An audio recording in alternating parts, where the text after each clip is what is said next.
அனைவருக்கும் தமிழ் வணக்கம்.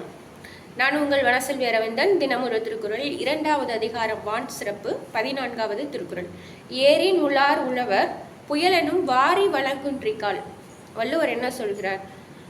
இதற்கு முந்தைய திருக்குறளில் நாம் பார்த்தோம், அந்த வானம் பொய் சொல்லிடுச்சு அப்படின்னா மழை இல்லாது போனால் இந்த உலகம், அதாவது உலகத்தில் உள்ள உயிர்கள் பசியால் வாடும். ஏன், எப்படி பசியால் வாடும் என்று கேட்டால் அதற்கு தான் இந்த திருக்குறளில் அவர் பதில் சொல்கிறார். ஏரின் உளார் உழவர் புயலென்னும் வாரி வளங்குன்றிக்கால்.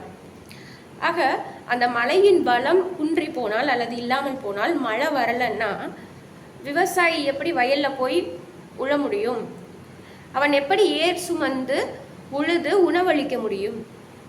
ஆக மழை இல்லாது போனால் உழவு என்பது நடக்காது. இதனைத்தான் இந்த திருக்குறளில் வள்ளுவம் கூறுகிறது. மீண்டும் நாளை ஒரு திருக்குறளில் சந்திப்போம். நன்றி, வணக்கம்.